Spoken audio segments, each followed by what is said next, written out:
Good morning बच्चों। आज हम जो पाठ पढ़ेंगे उसका नाम है शब्द रचना। रचना अर्थात निर्माण, उत्पत्ति, किस प्रकार से शब्द बनते हैं, शब्दों का निर्माण कैसे होता है। शब्द, सबसे पहले शब्द किसे कहते हैं? तो वर्णों के सार्थक समूह को शब्द कहते हैं। किसे कहते हैं? शब्द, वर्णों के सार्थक समूह को। वर्ण, ठीक है, जैसे ये वर्ण हो गया। एक शब्द हमने बनाया बर्तन, ठीक है, इसमें कौन कौन से वर्ण आ गए? ब, अ, र, अ, त, अ, न, अ, ठीक है, ये सभी वर्ण हो गए। और सबसे बड़ा सार्थक क्या होता है? अर्थ सहित, जिसका कोई अर्थ निकले, ठीक है, अर्थ सहित की सार्थक, जो अर्थ के सहित हो, जिसका कोई अर्थ निकलता हो, उसे सार्थक कहते हैं। जैसे यहाँ बर्तन हो गया, एक शब्द हुआ बर्तन, इसमें कौन कौन से वर्ण आए? ब, अ, र, अ, त, अ, न, अ, ठीक है, सभी व्यंजन में हलंत आएगा, ब में, र में, त में, न में। इसी प्रकार एक शब्द है यहाँ खिलौने। खिलौने में कौन कौन से वर्ण है? ख, ई, ल, औ, न, ए। तो देखिए यहाँ पर न और ख, ये दोनों व्यंजन है, तो हमने यहाँ हलंत लगाया, ठीक है, और स्वर के साथ मिलकर के पूर्ण हो गई खिलौने।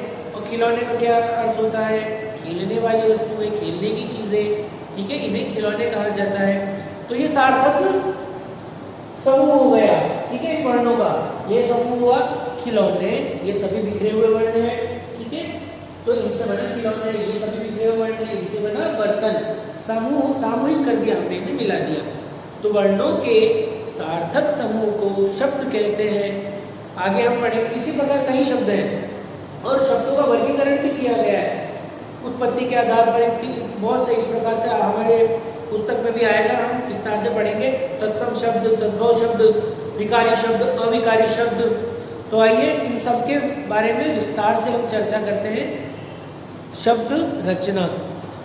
चलिए बच्चों, अब हम पाठ पढ़ते हैं शब्द रचना। जैसा ही हमने देखा था, पहले चित्र में बर्तन है और दूसरे चित्र में खिलौने।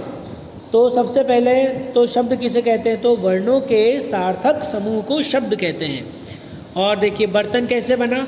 ब, धन, अ, धन, र, धन, अ, धन, त, धन, अ, धन, न, धन, अ। इस प्लस को संस्कृत और हिंदी में धन कहा जाता है। अब खिलौने, ख, ई, ल, औ, न, ए, खिलौने। यदि इनके वर्णों को इधर उधर कर दे तो बिगड़ जाएंगे शब्द। देखिए लौखीने, तरनब, ये कोई शब्द नहीं होते ना, सार्थक नहीं हुआ। देखिए सही वर्णों के योग से ही सार्थक शब्द बनता है। तो हम कह सकते हैं वर्णों के सार्थक समूह को शब्द कहते हैं। अब आगे देखिए शब्दों के भेद। शब्दों को कितने भागों में बांटा गया है? देखिए शब्दों को 3 आधार पर बांटा गया है। पहला है उत्पत्ति, स्रोत के आधार पर। दूसरा प्रयोग के आधार पर। और तीसरा बनावट के आधार पर। देखिए उत्पत्ति के आधार पर 4 शब्द होते हैं। कौन कौन से? तत्सम, तद्भव, देशज, विदेशी। विदेशी शब्दों को आगत शब्द भी कहा जाता है। पहला शब्द है तत्सम। किसे कहते हैं तत्सम शब्द? कि जो शब्द संस्कृत भाषा से हिंदी भाषा में जो के तो रहते हैं, मतलब जो संस्कृत भाषा के शब्द हैं वे हिंदी में भी वैसे ही रहते हैं, कोई रूप नहीं बदलता उनका, उन्हें तत्सम शब्द कहते हैं। जैसे दधि, क्षेत्र, सत्य, ग्राम आदि, ठीक है। दधि का अर्थ होता है दही, क्षेत्र का अर्थ होता है खेत, सत्य सच, ग्राम गांव। आगे है तद्भव। तद्भव शब्द किसे कहते हैं? संस्कृत के ऐसे शब्द जो कुछ रूप बदलकर हिंदी में प्रयोग किए जाते हैं, वे तद्भव शब्द कहलाते हैं। जैसे दही, खेत, सच, गांव। देखिए तत्सम में था दधि, क्षेत्र, सत्य, ग्राम, और तद्भव में आ गया दही, खेत, सच, गांव, ठीक है। आगे है तत्सम और तद्भव के कुछ अन्य उदाहरण। रात्रि, रात, अग्नि, आग, दुग्ध, दूध, प्रथम, पहला, हस्त, हाथ, सर्प, सांप, कार्य, काम, स्वर्ण, सोना, चंद्र, चांद, कर्ण, कान, आम्र, आम, दंत, दांत। संस्कृत के शब्द ये सभी, चंद्र, कर्ण, आम, दंत, और ये रात्रि, अग्नि, दुग्ध, प्रथम, हस्त, सर्प, कार्य, स्वर्ण। आगे है देशज शब्द। देशज शब्द का अर्थ है देश में उत्पन्न। जो शब्द भारत के विभिन्न क्षेत्रों में आम बोलचाल की भाषा से लिए गए हैं, उन्हें देशज शब्द कहते हैं। जैसे पगड़ी, खिचड़ी, जूता आदि, ये सब विभिन्न क्षेत्रों में बोले जाते हैं हमारे देश के। अब है विदेशी शब्द, उन्हें आगत शब्द कहते हैं, अर्थात आए हुए शब्द। जो शब्द दूसरे देशों की भाषाओं से हिंदी में आए हैं वे विदेशी शब्द कहलाते हैं। जैसे स्कूल, रुमाल, अलमारी, आलपिन आदि। इंग्लिश में हम यही कहते हैं और हिंदी में भी इन शब्दों का प्रयोग करते हैं, तो इन्हें विदेशी शब्द या आगत शब्द कहते हैं। अब है प्रयोग के आधार पर शब्द दो प्रकार के होते हैं। कौन कौन से? विकारी और अविकारी। देखिए, विकारी शब्द किसे कहते हैं? लिंग, वचन और काल के कारण जिन शब्दों में परिवर्तन आ जाता है वे विकारी शब्द कहलाते हैं। जैसे संज्ञा, सर्वनाम, क्रिया और विशेषण, ये सभी विकारी शब्द हैं। अब है अविकारी शब्द। जिन शब्दों में किसी भी स्थिति में कोई बदलाव नहीं आता है वे हैं अविकारी शब्द। जैसे क्रिया विशेषण, संबंध बोधक, समुच्चय बोधक तथा विस्मयादि बोधक, ये अविकारी शब्द होते हैं। इन्हें अव्यय भी कहते हैं। अव्यय मतलब अव्यय, व्यय का अर्थ होता है खर्च होना और अव्यय होता है खर्च न होना। यहाँ तो कोई पैसा है नहीं लेकिन जो खर्च हो जाएगा, लेकिन शब्द है, अर्थात जो सभी क्रियाओं में, सभी लिंगों में, सभी वचन में, सभी पुरुष में एक समान चले, उन्हें अव्यय कहते हैं। अब आगे है बनावट के आधार पर शब्द तीन प्रकार के होते हैं। कौन कौन से? रूढ़ शब्द, यौगिक शब्द और योग रूढ़ शब्द।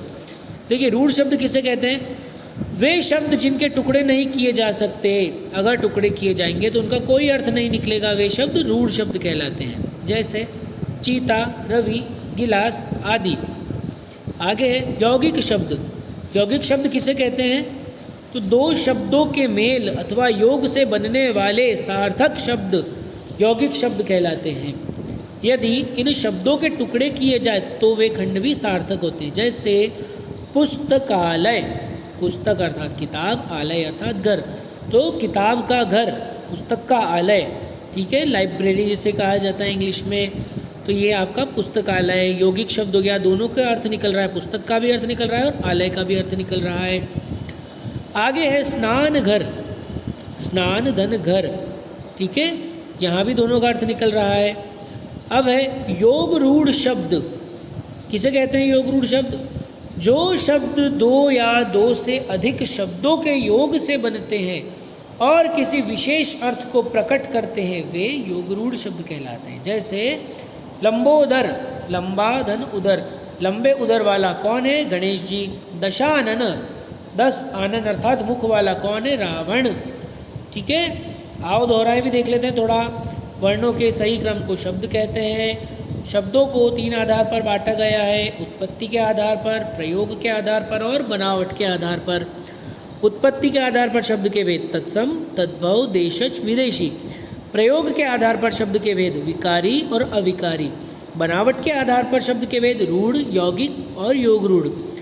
लिंग, वचन और काल के कारण जिसमें परिवर्तन होता है वे विकारी शब्द, और जिन शब्दों में किसी भी स्थिति में कोई परिवर्तन नहीं होता वे अविकारी शब्द होते हैं। ध्यान से वीडियो देखिए, पढ़िए, ठीक है बच्चों। वीडियो को ध्यान से देखना और कुछ समझ नहीं आता तो आप मुझसे पूछिएगा।